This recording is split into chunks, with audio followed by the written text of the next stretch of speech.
ভাষা সংসদ এবং অনুবাদ পত্রিকার সঙ্গে আমার সম্পর্ক বহুদিনের, এবং আজকের এই অনুষ্ঠানে কোনোদিন যে আসবো আমি ভাবিনি, মানে এটা আমার কল্পনারই বাইরে ছিল।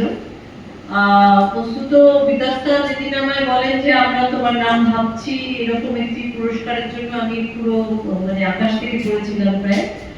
আমি একেবারেই ইনফ্যাক্ট আমি জানতামও না যে এর আগে দুবার এই পুরস্কারটি হয়ে গিয়েছে, এবং এরকম একটি পুরস্কার বিশেষত চন্দ্রাবতীর নামে, কবি চন্দ্রাবতীর কথা আপনারা সবাই জানেন, সেগুলোর পুনরুক্তি করছি না। আজকে অনেক কথা হয়ে গিয়েছে, তাই বেশি কথা বলে ভারাক্রান্ত করতে চাই না।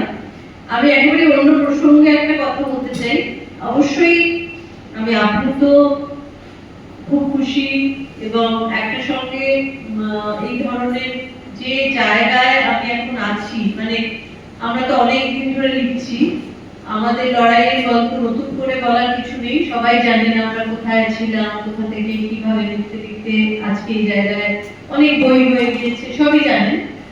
সেখানে এরকম একটি পুরস্কার আমাদের কাছে কি নিয়ে আসে? আমাদের কাছে তো যখন খুব অল্প বয়স ছিল, যখন কৃত্তিবাস পুরস্কার পেয়েছিলাম, তখন প্রতিশ্রুতিবান হিসেবে পেয়েছিলাম, তখন সামনে পথ চলার একটা উৎসাহ হিসেবে পুরস্কারটা পেয়েছিলাম। আজকের দিনে এই পুরস্কারটি পেয়ে আমার কি মনে হচ্ছে, সেটা খুবই একটা কনফিউজিং কথা মনে হচ্ছে, আমার এখন বিভ্রান্তিকর কথা মনে হচ্ছে। আমার একসঙ্গে মনে হচ্ছে যে আমি এই মানে আমি কি এর যোগ্য এটা ভাবার চেয়েও আমার মনে হচ্ছে যে আমাকে যোগ্যতা রাখতে হবে এই পুরস্কারের জন্য, বা আমাকে যে ভালোবাসা মানুষ দিয়েছে বা তোমরা দিচ্ছ, সবাই দিচ্ছেন, সেই ভালোবাসাকে রাখার জন্য আমাদের পরিশ্রম করে যেতে হবে, এবং পরিশ্রম ছাড়া আসলে কোনো বিকল্প নেই। আমরা ছোটবেলায় শুনতাম যে শ্রমের কোনো বিকল্প নেই, কঠিন শ্রমে। এখন আমি বুঝি যে প্রতিটি লাইন লেখার সময় কত বেশি দায়বদ্ধতা এসে জড়ো হয়। আর একটা সময়, একটা বয়সে অবশ্যই ভেতরে ঘূর্ণিবার চার্জ থাকে, ঘূর্ণিবার চার্জ থাকে, একটা ইলেকট্রিক্যাল চার্জের মতো একটা প্রচন্ড রাগ বা প্রচন্ড আবেগ থেকে অনেক কিছু লিখে ফেলা যায়।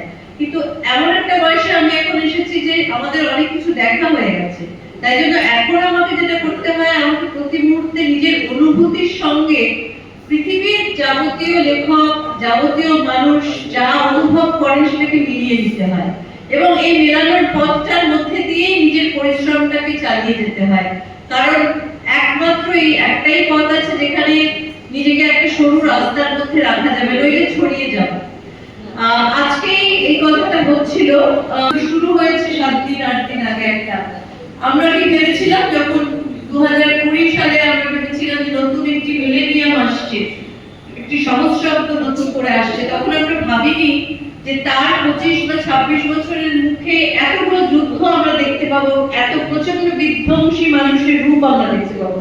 কিন্তু সবচেয়ে বড় দুঃখের কথা হচ্ছে যে যুদ্ধগুলো কিন্তু লড়া হয় মেয়েদের শরীরের উপর দিয়ে। আদি যুগেও যুদ্ধ লড়াই হতো মেয়েদের শরীরের উপর দিয়ে, আজকেও মেয়েরা সবচেয়ে বেশি ভুক্তভোগী হন। যখন একটি বড়ি হয়, এক দেশ থেকে অন্য দেশে বর্ডার পেরিয়ে তাকে চলে যেতে হয় কারণ তার দেশে বোমা পড়ছে, তখন কিন্তু মেয়েরা সবচেয়ে বেশি এফেক্টেড হয়। কারণ মেয়েরা সারা বাড়ির সংসারের প্রয়োজনীয় জিনিস কুড়িয়ে গুছিয়ে তার সন্তানটিকে কোলে করে, যে সন্তানটি সদ্য হাঁটতে শিখেছে তার হাত ধরে হাঁটতে শুরু করে, এবং সে জানে না যে পরের খাবারটা কোথা থেকে আসবে, এবং সব সময় মেয়েদেরই ভাবতে হয় যে পরের খাবারটা কোথা থেকে আসবে। এবং এই যে খাবারের বন্দোবস্ত করার যে একটা আদি যুগ থেকে মেয়েদের যে ধরন, সেটা আজও রয়ে গেছে দুঃখের বিষয়। এবং যখন বাড়িতে খাবারের টানাটানি হয়, তখন অর্থনীতিবিদরা থেকে সবাই দেখেছেন, মানে নানা জায়গায় লিখেছেন যে মেয়েরা সবচেয়ে বেশি আগে নিজের খাবারটা শিশুর মুখে তুলে দেয়, সন্তানের মুখে তুলে দেয়, এবং আধপেটা খেয়ে থাকে।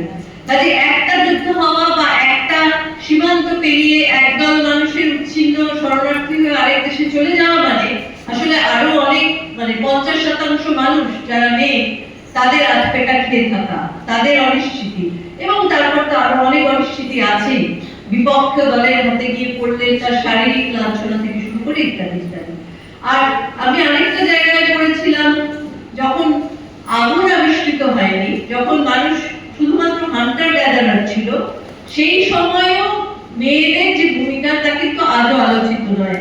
তখন যখন ছেলেরা হান্টিং করতে যেত, কারণ তাদের শরীরে তারা বেশি বলবান, হান্টিং করার সময় তারা নানা রকম পাথর বসে অস্ত্র বানাচ্ছে, সেসব ছবি আমরা দেখেছি আমরা যখন ছোটবেলায় পড়াশোনা করেছি। সেই সেই যে গ্রুপটা হান্ট করতে যাচ্ছে, সেখানে কিন্তু কোনো নিশ্চিতি নেই যে তারা সেদিন একটা পশু পাবে।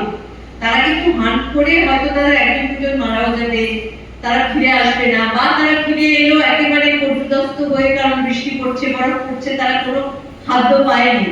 বাড়ি এসে তারা কি খেত? তার কারণ হান্টিং এর পাশাপাশি ছিল গ্যাদারিং, এবং গ্যাদারিংটা কারা করতো? মেয়েরা করতো। মেয়েরা বাড়ি থেকে বেরিয়ে গিয়ে বিভিন্ন জায়গায় ফল কুড়াতো, বাদাম কুড়াতো, এবং সেগুলো সঞ্চয় করে রাখতো। যখন বলা হয় যে মেয়েদের স্বভাবই তো সঞ্চয়ী, আর মেয়েরা তো ভীষণ ঘরের মধ্যে মুক্তি পাকিয়ে থাকে, মেয়েরা তো খুব সংকীর্ণ মানা হয়, তখন ভাবতে হবে যে যুগ যুগ ধরে এই কোডিংটা আমাদের মধ্যে আছে। কারণ মেয়েরা সব ফল মূল কুড়িয়ে এনে সেই গুহার মধ্যে রাখতো, আর অবসর সময় হয়তো তারা দেওয়ালে ছবিও আঁকতো। যে ছবিগুলো পাওয়া যাচ্ছে আলতামিরা গুহায়, সেগুলো কটা মেয়েদের আঁকা কটা পুরুষের আঁকা আমরা জানবো না, কিন্তু মেয়েরা এই গ্যাদারিংটা করতো বলেই কিন্তু সারা সভ্যতাটা বেঁচে থাকতো। কাজে হান্টিংকে শিকারীদের যতটা উঁচু করে দেখানো হয়, বা সেই গল্পগুলো যতটা রোমাঞ্চকর করে অ্যাডভেঞ্চারের গল্প হিসেবে প্রজেক্ট করা হয়, তার পিছু মেয়েরা অদৃশ্য হয়ে থাকে। কারণ মেয়েরা খাবারটা কোনো না কোনো ভাবে সংগ্রহ করে ঘরের মধ্যে রেখে দেয়। তো এটুকুই বলার ছিল। আর আবার ধন্যবাদ জানাই। কবিতা কি একটা বলবো? হ্যাঁ দিদি, একটা কবিতা। আপনার কবিতা শোনার জন্যই তো এসেছি আমরা। Thank you. একটা কবিতা তো উনি পড়েছেন, আমি দেখছি একটা ছোট্ট কবিতা পড়ি। এখানে আজকে যে একটা মাল্টিলিঙ্গুয়াল কবি সম্মেলন হলো, এটা খুব ভালো, কারণ অনুবাদ পত্রিকা চিরদিনই এই মাল্টিলিঙ্গুয়াল কাজগুলোই করে গেছে। আপনাদের কেউ একজন কবিতা পড়লেন, যেটা শুনে আমার মনে পড়লো I am a phenomenal woman, যেটা মায়া অ্যাঞ্জেলোর কবিতা, ওইরকম ধরনের আপনি বোধহয় পড়লেন।